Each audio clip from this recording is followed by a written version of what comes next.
Well, I think you look at situations. I'm a career coach. I wanted to coach. I wanted to do it for and with people that I believe in. I wanted to do it at a place where I felt like I could have an impact. And, so it all sort of came together. And as I mentioned, it came together quickly. There's Pat Shurmer, who was introduced yesterday as the new offensive coordinator. He's been on the job for 3 weeks already. Chad Brown in for Stink.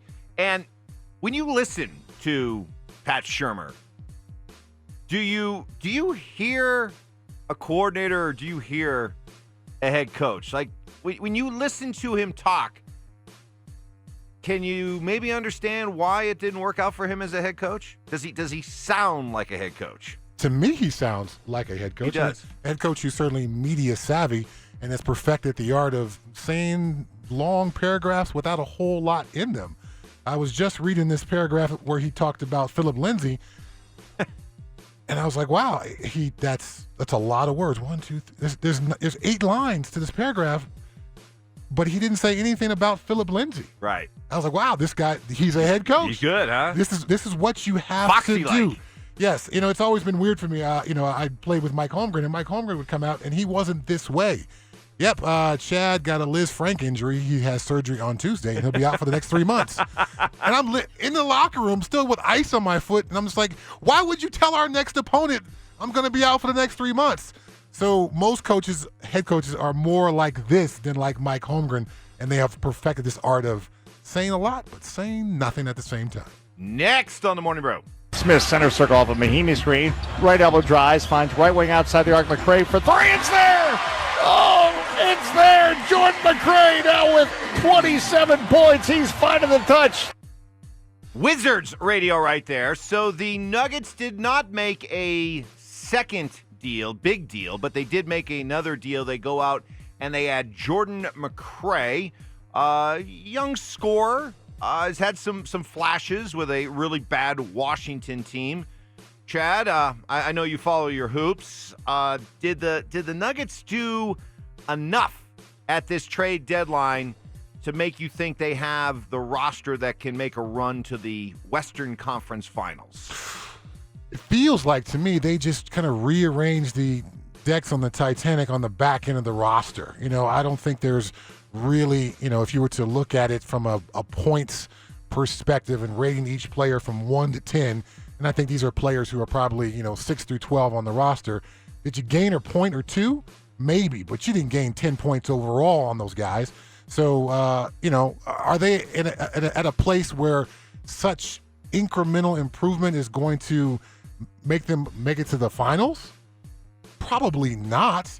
But, we'll see how it all pans together. Well, when they went into this whole trade deadline, I felt that this was a team that has a lot of depth, but they lack the necessary playmakers to go deep in the playoffs. Right, on the front end of the roster. They come out of this trade deadline still a team with a lot of depth, but I still think lacking the firepower necessary to make a deep run. So yeah. I don't think anything's changed. And the other thing, too, that I worry a little bit about is that one thing that's clear about this team, they've got tremendous chemistry.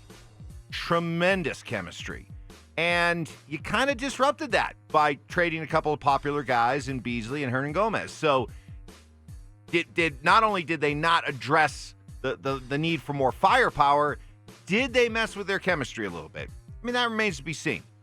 But I wish they had done more. I wish they had done more at the trade deadline.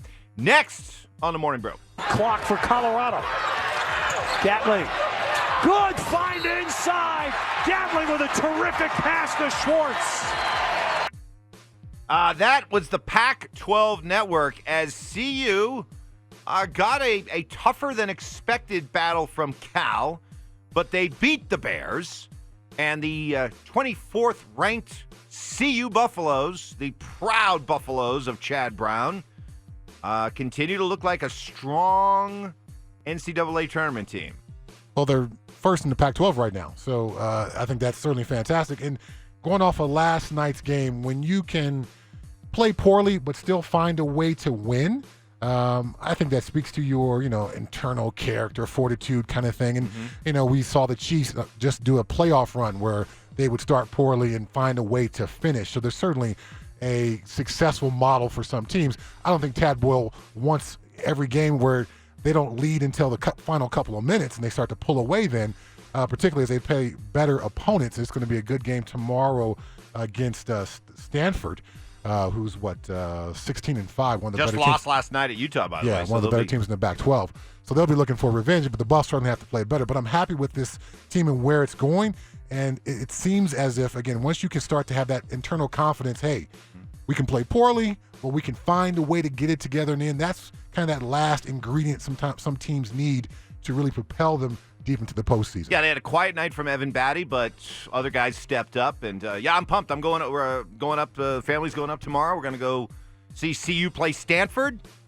Go check out the Buffs in person for the first time this year. So I'm looking forward to that 4 o'clock game, which will just get us out onto Pearl Street in time for Saturday night in Boulder. Saturday night in Boulder. How do those words, what kind of memories do those words bring back for you, huh? Saturday night in Boulder. Oh, wow. Pearl Street. Tulagi's on the hill. Man, wow. You got me over here just smiling, Just Mike. give me the place that I can walk into and go, I know Chad Brown. They can go, the old guy? The old guy? Who was here on campus Did he 30 years ago? Did he get his number unretired? Next on the Morning Brew. We were tenacious on pucks to turn them over and create some more scoring opportunities. And we got fancy and kind of hurt us, and we started going the other way. But for the most part, real good intentions from our whole group tonight. Well, there is Jared Bednar over the moon after a Avalanche win last night as they knocked off Ottawa. And the Avs quietly, very quietly, not a whole lot of fanfare, just kind of going about their business. They've won 5 of their last 6 games. And here's the thing as they move forward throughout the rest of their season. They got about 30 games left in the season, and the goal is to overtake St. Louis for the top spot in the division. They're only 6 points behind St. Louis, but they have 3 games in hand. They've played 3 games, so right now they're kind of in a battle with Dallas for the second and third spots. That would be the first round matchup against Dallas. And so not only do you want to make sure you have home ice in that one, but certainly keep those sights set on St. Louis. Try to win the division and put yourself in a place to maybe have home ice throughout as you try to go to the Western Conference. Good, decent chance. I think, Chad, there is a better than 50-50 chance that both the Avs and Nuggets could be in the conference finals. I still believe the Avalanche have the better chance to get to the conference finals than the Nuggets, simply just because of the nature of hockey playoffs versus basketball playoffs. Give me more on that.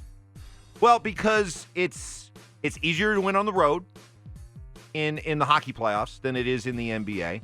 And there's just so many more variables that come into play when you're talking about making and now, by the way, this can also work negatively against you in the hockey playoffs because you see far more upsets. But in the NBA, it really does kind of come down to, who has the better talent, and who has the better playmakers. And that's why I keep coming back to, I trust Nikola Jokic come playoff time. And That's who about else? it. Right. Jamal Makes sense. Murray, just too up and down for me. And they just didn't add that third guy.